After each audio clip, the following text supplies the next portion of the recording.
ልብስ ለብሰው ከጸጋ እግዚአብሔር የተራቆቱ ምግብ እየበሉ ነፍሳቸው የተራበች ሰው እየገደሉ ሰው እያጠፉ ጉልበታቸው ሰው እየደመሰሰ ነፍሳቸው ግን የደከመች በዘመድ ብዛት የታጀቡ ከሰራዊተ መላእክትና ከቅዱሳን አንድነት ግን የተለዩ ደካሞች በብዙ በልዩ ልዩ መልክ ያጌጡ የተዋቡ ነፍሳቸው ግን ከቁራ የጠቆረች የጨለመች የከረፋች የከፋች እንዲህ ያሉ ሰዎች አሉ። ያወቅን ይመስላቸዋል ግን አያውቁም።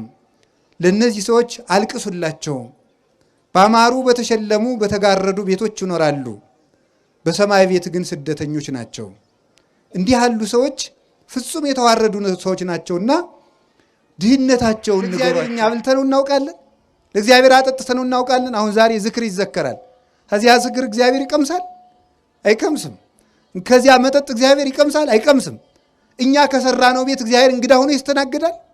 እግዚአብሔርን ታሞ ያስታመመው ማን ነው? እግዚአብሔርን ታስሮ የጠየቀው አለ? እግዚአብሔር ተርቦት ያበላው ማን ነው? እግዚአብሔር በርዶት ያለበሰው አለ? እግዚአብሔር ቸግሮት ያበደረው ማን ነው? እግዚአብሔር ተገፍቶ የፈረደለት ማን ነው? አንዳችም እንኳን የለም። ግን ዘገበርክሙ ለአሐዱ ምሉኑ እሳት ሊተገበርክሙ፣ ለሱ ሳናደርግለት ያልዘራውን ያልበተነውን ይሰበስባል። ለሱ ሳናደርግለት ለወንድማችሁ አድርጋችኋልና ለእኔ አደረጋችሁልኝ ብሎ ያላደረግንለትን አደረጋችሁልኝ የሚል ነውና እግዚአብሔርማ እውነትም እንዲህ የሚያደርግ እግዚአብሔር ቻል ሲለው ሁሉ ይችላል። እግዚአብሔር ቻል ካለው ጠጠርም ተዋግቶ ይገላል። እግዚአብሔር ካላለው ደግሞ ሰራዊትም አመድ ይሆናል። እግዚአብሔር ተናገር ሲለው ድንጋይም ይናገራል። እግዚአብሔር ብሎ መቅደስ ድንጋይ መቅደስ ሆኖ ይኸው ዛሬ እየቀደሰን ነው። እግዚአብሔር አልል ሲል ደግሞ እንደ እግዚአብሔር ፈቃድ መኖር ሲያቅት ሰው ድንጋይ ሆኗል። ዛሬ እግዚአብሔር ብሎለት እንቀመጥበት የነበረ ድንጋይ በቅዱስ ላሊበላ ጸሎት መቅደስ ሆኖ ሰው ይቀድሳል። አልልልን ብሎ ደግሞ እኛ ዛሬ ድንጋዮች ሆነናል። ተነግረን አንሰማም። ቀዝቃዞች ነን። የሃይማኖት ወኔ የለንም። እግዚአብሔር ስትሰደብ ዝም ነው የምንለው። ዝም ብለን ቁጭ ብለን እንበላለን፣ እንጠጣለን፣ ይመሻል ይነጋል። የሀገር ጉዳይ አስጨንቀን፣ የቤተ ክርስቲያን ጉዳይ አስጨንቀን፣ ለሀገርና ለቤተ ክርስቲያን መጨነቃችስ ቀርቶ ለራሳችን በተጨነቅንለት። ለራሱ ያልሆነ ህዝብ ለሀገር ይሆናል ብላችሁ ነው? ለራሳችን እኮ አልሆንም። ነፍስህ ርቧታል፣ ስጋውን ብላ፣ ኧረ ማን ይሰማል? ነፍስህ ጠምቷታል፣ ደሙን ጠጣ፣ ማን ይሰማል? ተራቁተሃል፣ ክርስቶስን ልበስ፣ ማን ይሰማል? አሞሃል፣ እባክህ በንስሐ ታከም፣ ማን ይሰማል? ተው ከሰማይ ቤት አትሰደድ፣ የሚሰማ የለም። ሰው ድንጋይ ሆነ፣ ድንጋይ ሰው ሆነ።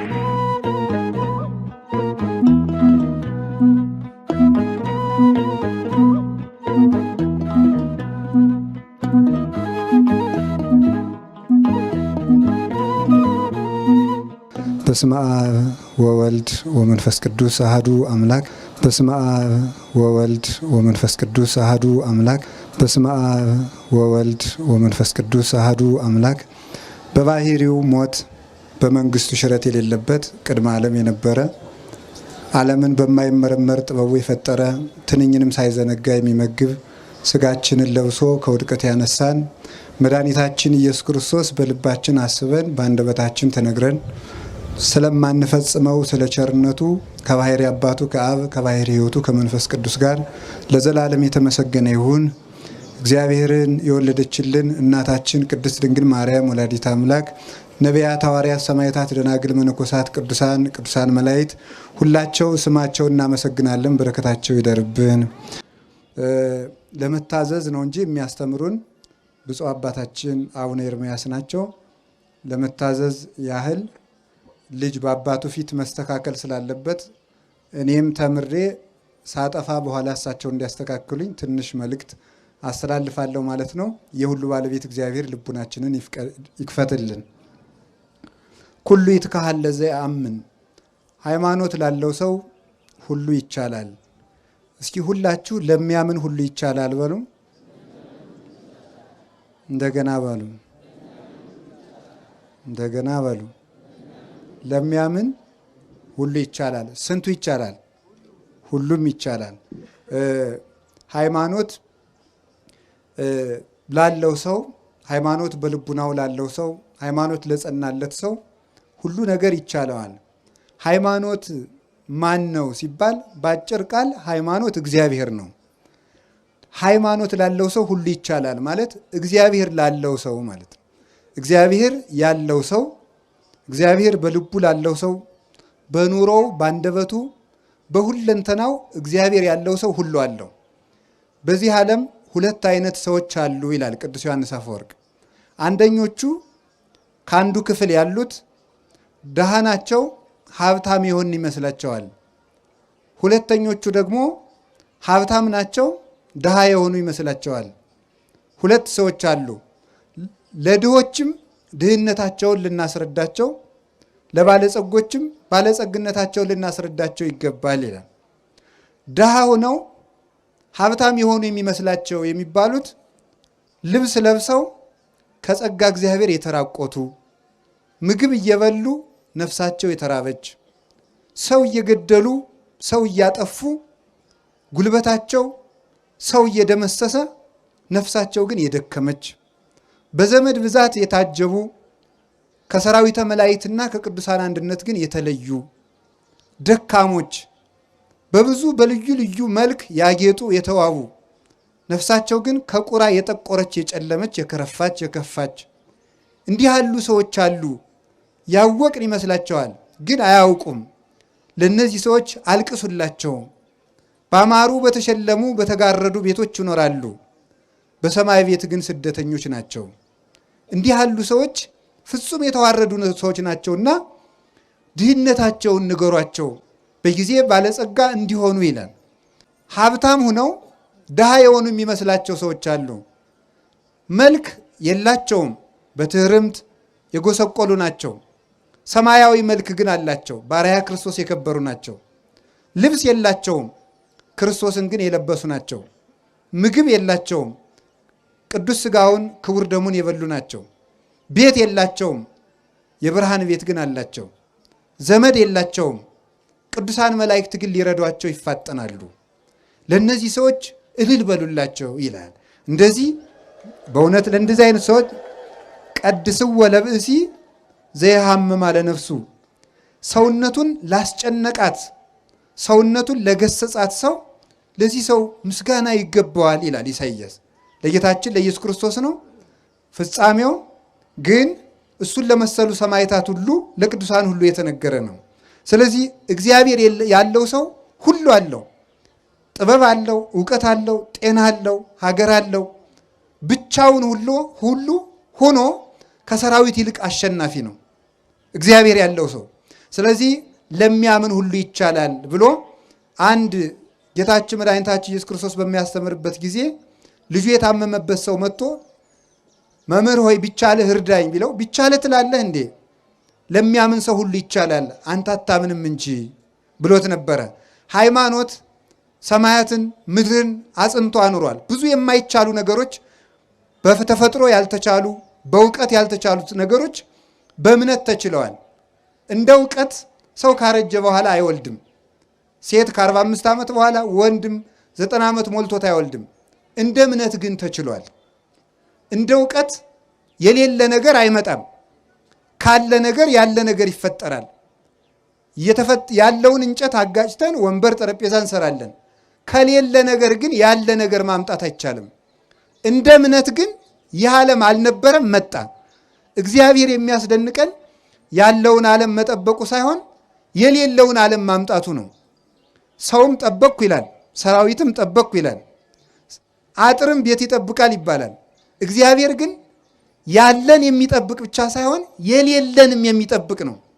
ቅዱስ ጎርጎርዮስ ተአርር ዘይዘረውከ ታስተጋብ ተአርር ዘይዘራይከ ታስተጋብ ዘይዘረውከ፣ አንተ ያልዘራኸውን ታጭዳለህ፣ ያልበተንከውን ትሰበስባለህ ብሎ አንድ ጨካኝ ባሪያ ለእግዚአብሔር የተናገረውን ሲተረጉም ምን ይላል?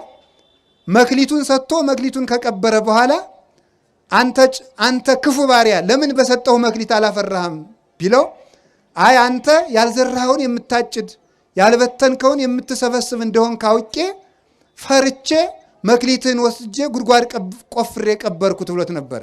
ካዛ ምን አለው? ተአምረኒኑ ከመብስ የድሩቅ አነ፣ እኔ ጨካኝ ሰው እንደሆንክ ታውቀኛለህ። ካልበተንኩት ካልዘራሁት የማጭድ ካልበተንኩት የምሰበስብ እንደሆንኩ ታውቀኛለህ። ካወቅከኝ ለምን ትያግባይ ከወርቄ ውስጥ ማይዴ ለምንድን ነው መክሊቴን ያልመለስክልኝ ብሎት ነበረ።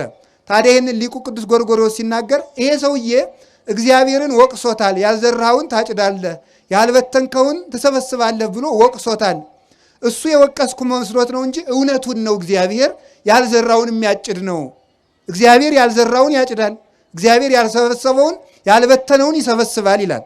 ምስጢሩ እንዲህ ነው። እንዴት ነው እግዚአብሔር ያልዘራውን ያጭዳል? እግዚአብሔር ያልበተነውን ይሰበስባል? አዎ ይላል። እንዴት? ሰው ከበቀለ እንጨት ቤት ይሰራል። ሰው ከበቀለ ልጥ ገመድ ፈትሎ ቤት ይሰራል ሰው። ነገር ግን ሰው ከበቀለ እህል እንጀራ ይጋግራል፣ ቂጣ ቆሎ ያዘጋጃል። ካለ ነገር ነው። እግዚአብሔር ግን ያልዘራውን ያጭዳል ማለት የሌለውን ዓለም ከሌለ ነገር አምጥቶታል። ካለመኖር ማምጣቱ ያልዘራውን ማጨዱ ነው። ስለዚህ እግዚአብሔር እውነትም ያልዘራውን የሚያጭድ የሌለን የሚያመጣ ካለመኖር ወደ መኖር አሁን በጣም ዝም ብላችሁ አስቡት። ስትፈሩ ስትደነግጡ ምን በላ ስትሉ እሞት ይሆን ብላችሁ ስትፈሩ ድንግጥ ሲለን ይህን ማሰብ አለብን። እግዚአብሔር ይህን ዓለም ከየት አመጣው? ለዚህ ሰማይ ጎተራ አልነበረውም። ለዚህ ምድር አዳራሽ አልነበረውም። አልነበረም፣ መጣ። እግዚአብሔር ያልዘራውን የሚያጭድ የተዘራውን ማጨድማ ገበሬም ይችላል። እግዚአብሔር ግን ያልዘራን ያጭዳል፣ ያልበተነው ይሰበስባል። እንደገና ደግሞ ተመልከቱ፣ ያልሰጡትን ተቀበልኩ ይላልና እውነትም እግዚአብሔር ያልዘራውን አጭዳል ይላል። ያልሰጡትን ተቀበልኩ ይላል። ለምሳሌ ለእግዚአብሔር እኛ አብልተነው እናውቃለን? ለእግዚአብሔር አጠጥተነው እናውቃለን? አሁን ዛሬ ዝክር ይዘከራል። ከዚያ ዝክር እግዚአብሔር ይቀምሳል? አይቀምስም። ከዚያ መጠጥ እግዚአብሔር ይቀምሳል? አይቀምስም። እኛ ከሰራነው ቤት እግዚአብሔር እንግዳ ሆኖ ይስተናግዳል? እግዚአብሔርን ታሞ ያስታመመው ማን ነው? እግዚአብሔርን ታስሮ የጠየቀው አለ? እግዚአብሔር ተርቦት ያበላው ማን ነው? እግዚአብሔር በርዶት ያለበሰው አለ? እግዚአብሔር ቸግሮት ያበደረው ማን ነው? እግዚአብሔር ተገፍቶ የፈረደለት ማን ነው? አንዳችም እንኳን የለም። ግን ዘገበርክሙ ለአሐዱ ምሉኑ እሳት ሊተገበርክሙ፣ ለሱ ሳናደርግለት ያልዘራውን ያልበተነውን ይሰበስባል። ለሱ ሳናደርግለት ለወንድማችሁ አድርጋችኋልና ለእኔ አደረጋችሁልኝ ብሎ ያላደረግንለትን አደረጋችሁልኝ የሚል ነውና እግዚአብሔርማ እውነትም እንዲህ የሚያደርግ ነው ይላል። ቸሮ አምላካችን እግዚአብሔር ስሙ የተመሰገነ ይሆን። ታዲያ እግዚአብሔር ያለው ሰው ሁሉን ይችላል። በሃይማኖት መካንነት ተችሏል። አሁን እግዚአብሔር ያሳያችሁ ክርስቶስ ያመልክታችሁ። አንዲት ጠጠር ወደ ውሃ ብንወረውር ጠጠሪቱ ትሰጥማለች። ግን ይሄ ሁሉ ዓለም ያለው በውሃ ላይ ነው። ለምንድን ነው የማንሰጥመው? በእግዚአብሔር ከሆነ ይቻላል። እግዚአብሔር ቻይ ካላላት አንዲቱ ጠጠር ባህር ውስጥ ጥልቅ ትላለች። እግዚአብሔር ቻል ስላለው ግን ዘአጽንዐ ለምድር ዲበ ማይ፣ ይሄ መሬት ያለው ከውሃ ላይ ነው፣ አንሰጥምም፣ በሱ ጸንተን እንኖራለን። እግዚአብሔር ቻል ሲለው ሁሉ ይችላል። እግዚአብሔር ቻል ካለው ጠጠርም ተዋግቶ ይገላል። እግዚአብሔር ካላለው ደግሞ ሰራዊትም አመድ ይሆናል። እግዚአብሔር ተናገር ሲለው ድንጋይም ይናገራል። እግዚአብሔር ብሎ መቅደስ ድንጋይ መቅደስ ሆኖ ይኸው ዛሬ እየቀደሰን ነው። እግዚአብሔር አልል ሲል ደግሞ እንደ እግዚአብሔር ፈቃድ መኖር ሲያቅት ሰው ድንጋይ ሆኗል ዛሬ።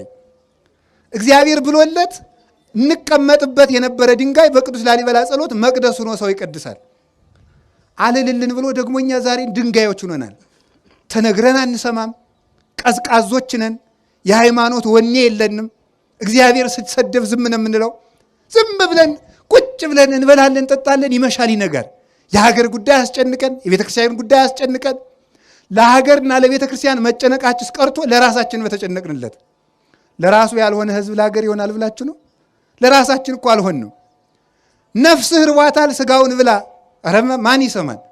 ነፍስህ ጠምቷታል፣ ደሙን ጠጣ፣ ማን ይሰማል? ተራቁተሃል፣ ክርስቶስን ልበስ፣ ማን ይሰማል? አሞሃል፣ እባክህ በንስሐ ታከም፣ ማን ይሰማል? ተው ከሰማይ ቤት አትሰደድ፣ የሚሰማ የለም። ሰው ድንጋይ ሆነ፣ ድንጋይ ሰው ሆነ። ላሊበላ እንደምታዩት ድንጋይ ሰው የሆነበት ሀገር ነው ላሊበላ። ምን ማለት ነው? ይሄ ድንጋይ ከሰው በልጦ ይመሰክራል፣ ከሰው በልጦ ይናገራል፣ ከሰው በልጦ ይቀድሳል። ግን እዚህ ያለ ነው ወጣቶች ግን እንደዚያ ናችሁ። እንዳትቆጡ፣ ይህ ሰውዬ ሊሰድበን የመጣ እንዳትል። ወጣቱ አሁን እዚህ ላሊበላ የምትኖሩት እንደዚህ ድንጋይ ናችሁ። አሁን ወደ መቅደስነት እንደለወጠው ቅዱስ ላሊበላ መቅደስ ድንጋይን መቅደስ አድርጓል። ድንጋይ የሆን ልጆቹን እኛንም መቅደስ ለመሆን ያብቃል። ሰው የእግዚአብሔር መቅደስ ነበረ፣ ረከሰ። ዛሬ የኃጢአት ማደሪያ ሆኗል። በእውነቱ ማለት እግዚአብሔር ሲል ድንጋይ ሰማይ ሆነ። ላሊበላ ማለት በኢትዮጵያ ያለ ጽርሐ አርያም፣ በኢትዮጵያ ያለ ገነት፣ በኢትዮጵያ ያለ ብሔረ ሕያዋን፣ በኢትዮጵያ ያለ ብሔረ መላእክት፣ ሰባቱ ሰማያት ላሊበላ ውስጥ አሉ። እንደምታውቁት ቻል ሲል ነው። አሁን እግዚአብሔር ያሳያችሁ በመጽሐፍ ቅዱስ ተጽፏል። እኔ አሁን መጽሐፍ ቅዱስ ስንማር ከሚደንቀኝ ነገር መካከል እግዚአብሔር ኖህን እንዲህ አድርገህ ወርዱን እንዲህ አድርገህ ቁመቱን እንዲህ አድርገህ መርከብ ስራ አለው ይላል። አሁን ለእኔ ቢነግረኝ እንዴት አድርጌ ልገጣጥመው ነው እላለሁ። እኔ አሁን እግዚአብሔር እንዲህ አድርገህ ገጣጥም ቢለኝ አይቻል አውቅም። እንዲህ ያለ መርከብ ይቻላል? አሁን የኖህን ኖህ ከሰራው በኋላስ ቢሆን እንዲህ አድርጋችሁ ግጠሙ ብንባል መግጠም እንችላለን? አንችልም። ተመልከቱ፣ አይቻልም። ከአንድ መቅደስ ሰማይን እቀርጻለሁ ብሎ ማሰብ እንዴት ይቻላል? ለሚያምን ግን ይቻላል። እምነት ላለው ከአንድ ድንጋይ ሰማይ ይሰራል። ቅዱስ ላሊበላ ምድርን ሰማይ ያደረጋት፣ እኛ ደግሞ ምድርን ሲኦል እያደረግናት ነው። እንዲህ ያለ ቅዱስ ሳዊሮስ ወኮነ ሰማይ ዓለመ ወዓለምሂ ሰማይ የኮነ ወስብሐት። ተመልከቱ፣ ለዘወለዶ አብ በምስጢር ዘይትረከብ ወለደቶ ቅድስት ድንግል በምስጢር ዘይትረከብ ወስብሐትኒ በውስተ ሰማይ ኮነ በዲበ ምድር ይላል። እነሆ ዓለም ሰማይ ሆነ፣ ዓለምም ሰማይ ሆነ፣ ሰማይ ዓለም ሆነ ይላል። ወኮነ ሰማይ ዓለመ፣ ሰማይ ዓለም ሆነ አለ። ወዓለምሂ ሰማይ የኮነ፣ ዓለም ደግሞ ሰማይ ሆነ አለ። ይሄ የተፈጸመው አንደኛ በክርስቶስ ልደት ነው። ሁለተኛ በቅዱስ ላሊበላ ዘመን ሰማይ ዓለም ሆኗል፣ ዓለም ሰማይ ሆኗል። ዓለምን ሰማይ ሰማይን ዓለም ያደረገ ብቸኛው ንጉሥ ቅዱስ ላሊበላ ነው። ዓለምን ሰማይ አድርጎታል። ለምን? ሰማያትን አምጥቶ እዚህ ያሳይቶናል። ስንሞት ብቻ ነበር እኮ የምናየው መንግስተ ሰማያትን። መንግስተ ሰማያትን ማየት የሚቻለው ሙተንም ለዚያውም ከጸደቅን ነው። እንደ ሞትንም እኮ አናየውም። ገና ደግሞ ክርስቶስ ሲመጣ ነው። መቆያችን ገነት ነው። እግዚአብሔር ለኢትዮጵያ ከዋለላት ውለታ መካከል በሰማያት ሂደን የቅዱሳን መላእክትን ማህሌት መንግስተ ሰማያት ገብተን ከመቅመሳችን በፊት እስከዚያ ባረቦልነት በቅዱስ ያሬድ ዜማ ስትቀምሱት ቆዩ፣ የሰማዩን ማህሌት ቅመሱት፣ በሰማይ የምትኖሩት ኑሮ ማለት ይሄ የቅዱስ ያሬድ ማህሌት ነው ብሎ አቀመሰን። የማይቋረጥ አሁን ባለ 50 ዓመት ለምንድን ነው ሳናቋረጥ የምንበላው? እግዚአብሔር በአብይ ጾም ገፍቻችኋለሁና ልካሳችሁ ብሎ ነው አይደለም እኮ። ለምንድን ነው ባለ 50 እንዲሁ ዝም ብለን ረቡዕም ዓርብም የምንበላው? ለማይቋረጠው ለመንግስተ ሰማያት ረፍት አረወን ትሆናችሁ ብሎ ነው። ቅምሻ ናት። አሁን እናንተ 50 ቀን በላችሁ ብሏችሁ ደስ ብሏችኋል። ይሄማ ቀላል ነው። ሆድ ቁርጠት፣ ራስ ፍልጠት የሌለበት ምግብ ያለበት የማይቋረጥ ረፍት እሰጣችኋለሁ ለማለት ነው። ስለ ጾማችሁ ፈንታ፣ ስለ ድካማችሁ ፈንታ፣ ስለ ራባችሁ ፈንታ የማይቋረጥ ረፍት ያለበት ሀገር እሰጣችኋለሁ ለማለት ሳናቋርጥ እንድንቀምስ ያደረገን ስለዚህ ነው። እንደዚሁም ሁሉ መንግስተ ሰማያት ፀሐይ፣ ጨረቃ፣ ከዋክብትን የማትፈልግ ብርድ የሌለባት፣ ረሃብ የሌለባት፣ ከገቡ መውጣት ካገኙ ማጣት የሌለባት፣ አንተ ትልቅ ሰው ነህ በላይ ቁጭ በል፣ አንተ ትንሽ ሰው ነህ በታች ቁጭ በል የማይባልበት፣ አንተ ንጹህ አልለበስክም፣ አንተ ንጹህ ለብሰሃል የማይባልበት፣ አንተ የገሌ ዘር ነህ፣ አንተ የነገሌ ዘር ነህ የማይባልበት፣ አንተ ሊቅ ነህ፣ አንተ ደንቆሮ ነህ የማይባልበት፣ አንተ ሹም ነህ፣ አንተ አልተሾምክም፣ አንተ ባለጸጋ ነህ፣ አንተ ድሃ ነህ፣ አንተ ተምረሃል፣ አንተ አልተማርክም የማይባልበት እኩል ሰው ሁሉ ክርስቶስን መስሎ ወይ ከጉኑ ተመልከቱ፣ ለሃን ተመልከቱ፣ ለሃደ መሬተ ለሃዱ ኖላዊ ለአንድ እረኛ ለክርስቶስ አንድም መንጋ የምንሆንባት ወይ ወሀገራት ይትፈቅድ ተመልከቱ፣ ፀሐይ ወርሃ ያብርሁ ላቲ ያች ሀገር አለ ተመልከቱ፣ ፀሐይን አብሪልኝ፣ ጨረቃን አብሪልኝ፣ ከዋክብትን ድመቁልኝ የማትል ክረምትና በጋ፣ በጋና ክረምት፣ መዓልትና ሌሊት፣ ብርድና ሐሩርና ቁር የማይፈራረቁባት፣ ደዌና ጤና የሌለባት፣ ማግኘትና ማጣት የሌሉባት፣ ለብሶ መራቆት የሌለባት ሀገር ለመስጠቱ ማስረጃ የሆነን ዘንድ የቅዱስ ላሊበላ መቅደስ የመንግስተ ሰማያት መያዣ ነው። የመንግስተ ሰማያት አረወን ነው። በሃይማኖት ሰማይን አምጥቶ ከምድር ሰራው። በሃይማኖት ሰማይ ወደ ምድር ወረደ። በእውነት በቁሙ ቅዱስ ዮሐንስ በራዩ ወሪክዋ ተመልክ ወሀገርሰ ቅድስት ወለሀገርሰ ቅድስት ሀዳስ ኢየሩሳሌም ሪክዋ እንዘ ተወርድ እምሰማይ ወተውበት ለጓለ መሕያው ወስርጉት ይእቲ ከመመራት ለምታ ይላል። ታላቂቱ ኢየሩሳሌም አለ ራዕየ ዮሐንስ ምዕራፍ 20 ላይ ሲናገር ተመልከቱ። ወሪኩ ሰማይ ሐዲሰ ወምድር ሐዳሰ እስመሰሰለ ሰማይ ቀዳማዊ ወምድርኒ ቀዳማዊት። አሮየው ሰማይ አለፈ፣ አሮየይቱ ምድር አለፈች፣ አዲስ ሰማይ አዲስ ምድር አየው አለና አዲሲቱ ኢየሩሳሌም ከሰማይ ወደ ምድር ስትወርድ አየዋት ይላል። ቤተ ክርስቲያን ተሰጠች። ድንግል ማርያም ለሰው ልጆች ተሰጠች ማለቱ ነው። በቁሙ ግን በሰማያዊት ኢየሩሳሌም ክርስቶስ ከመጣ በኋላ በቀኙ ለመቆም ካበቃን ዓለም ሳይፈጠር የሰራውላችሁ መንግሥተ ሰማያት ኑ ውረሱ ብሎ ከማስረከቡ በፊት ቅዱስ ላሊበላ ሰማይን አውርዶ ኢየሩሳሌም ሰማያዊትን አውርዶ ያሳየን የሃይማኖት መስታወት ነው። እሱን የሰራልን እግዚአብሔር የተመሰገነ ይሁን። ለጊዜው በእውነቱ እንዲህ ይላል አባቶቻችን ምን ይላሉ መሰላችሁ? በወንጌል መራይከነ ወበነቢያት ናዘዝከነ፣ በሐዲስ ኪዳን ሥጋ ለብሰህ እስከምታድነን ድረስ በነቢያት ስታጽናናን ቆየህ አሉ። መንግሥተ ሰማያት ገብተን ፍጹም ረፍት እስከምናገኝ ድረስ በቅዱስ ላሊበላ መቅደስ ሲያጽናናን ሊቆይ ያስቧል እግዚአብሔር ማለት ነው። የቅዱስ ላሊበላ መቅደስ መጽናኛችን ነው እና ሁሉ ይቻላል። ይሄን ያደረገው በእምነት ሁሉን ችሎ ነው። ቅዱስ ላሊበላ በእምነት የቻላቸውን 3 የማይቻሉ ነገሮች ልናገርና ስለ ሕንፃው አንድ ነገር ተናግሬ ትምህርቴን ጠቀላለሁ። ብፁዕ አባታችን አስተካክለው የኔን ደግሞ ያስተምሩናል። አላችሁ ይሆን? እግዚአብሔር ከሁላችን ጋር ይሁን። እንደምታውቁት አባ ጊዮርጊስ ዘጋስጫ አብርሃምን ሲያመሰግን እንዲህ ብሎ ይናገራል። አብርሃም 3 ጸጋ አለው ይላል። 3 ጸጋ፣ አንደኛው ምንኩስና፣ ሁለተኛው ሰማዕትነት፣ ሶስተኛው ባለትዳርነት ነው። 3 አንድ ሰው ነው ግን 3 ክብር አለው። ስለዚህ አብርሃም መነኩሴ ነው። ደግሞ መነኩሴ ያገባል እንዳትሉ ደግሞ እንደዚያ ስላችሁ ጊዜ ችግር እኮ ነው። ስለዚህ ተመልከቱ በመጽሐፍ ቅዱስ ኦሪት ዘሌዋውያን ምዕራፍ 11 ላይ ጭልፊት አይበላም ይላል። ጭልፊት አይበላም ማለት ምን ማለት ነው? ጭልፊት አይበላም ማለት የሚረባውን ሳይሆን የማይረባውን ኃይለ ቃል ሞጭልፎ የሚሄድ ሰው አይጸድቅም ማለት ነው። ሰምታችሁ ጭልፊት አይበላም እንጂ ስለ ጭልፊት ሊወራ ተፈልጓል። ምስጢሩ ጭልፊት አይበላም በሉ እስቲ። አሁን ቃል ነጥቆ የሚሮጥ ሰው አይጸድቅም፣ ምስጢር የሚይዝ ነው እንጂ ማለት ነው። ስለዚህ ጭልፊት እንዳትሆኑ ማለት ነው። ስለዚህ ምን አለ አብርሃም ዘመዶቹን ጥሎ ከካራን በመሰደዱ የመነኮሳት አባት ነው ይላል። እግዚአብሔር አብርሃምን ተገዘርልኝ ብሎታል። አብርሃም ወደማያውቀው ሀገር ነው ሄደ። ወደማያውቀው ሀገር በመሄዱ ለመነኮሳት እግር እንጂ ሀገር የላቸውም ይላሉ አባቶቻችን። መነኮሳት እግር አላቸው እንጂ ሀገር የላቸውም። ዘመዳቸውንም አያውቁም፣ ዘርም አይቆጥሩም። እንዲያውም አንድ ባይታዊ በበረሃ እየኖረ አባትህ እኮ ሞተ ቢሉት ኮንከ ጸራፌ እስመ አቡየ ኢይመውት ለዓለመ ነው። ለምን ትሰድበኛለህ? የኔ አባት አይሞትም ማለት ምን ማለቱ ነው? አባቴ ማን ነው ማለቱ ነው? እግዚአብሔር ነው ማለት ነው። አባቴ እግዚአብሔር ነው። የሚሞት ዘር አትቁጠርልኝ፣ የኔ ዘር በሰማይ ነው ብሎ መናገሩ ነበረ። ስለዚህ አብርሃም የማያውቀውን ሀገር ምን አደረገ? የሚያውቀውን ሀገር ትቶ ወደማያውቀው ሀገር ሄደ። በዚህ አብርሃም የመነኮሳት አባት ነበረ። በስደቱ ቅዱስ ላሊበላ በስደቱ በጸሎቱ በትርምቱ የመነኮሳት አባት ነው በእውነቱ ማለት ነው። ለእኛም ለመነኮሳት ተስፋችን ነው። ቅዱስ ላሊበላ አግብቶ እንደ መነኩሴ የኖረ ነው። ከዚህ የተነሳ የመነኮሳት ክብር አለው። አብርሃም ሲገዘር ደሙን አፍስሷል። ደሙን በማፍሰሱ ደግሞ የሰማዕታት አባት ነው። ቅዱስ ላሊበላ አባታችን ከወንድሙ ተገርፎ በፈሰሰው ደሙ ደግሞ የሰማዕታት አባት ነው። የሰማዕትነት ክብር አለው። ለሚገፉትም መጠጊያቸው ነው ማለት ነው። ከቅድስት ወለተ ክብራ ደግሞ ጋር ኑሮ ዘር ቡሩክ በመተካቱ እንደገና ደግሞ ከሷ ጋር በአንድ መጋረጃ ኑረው ቅዱስ ስራ በመስራቱ ደግሞ የባለ ትዳሮች አባት ነው። ስለዚህ ቅዱስ ላሊበላ የመነኮሳት መጠጊያቸው፣ የሰማዕታትም በጸሎቱ ረዳታቸው፣ የባለ ትዳሮችም ደግሞ ጥጋቸው ነው። ለምንሰደደው ስደታችን፣ ለመነኮስ ነው ምንኩስናችን። ላገባችሁም ትዳራችሁን ቅዱስ ላሊበላ ይባርክልን። ለሚያምን ሰው ሁሉ ይቻላል። አንድ ሰው አንድ ስራ መስራት አቅቷል።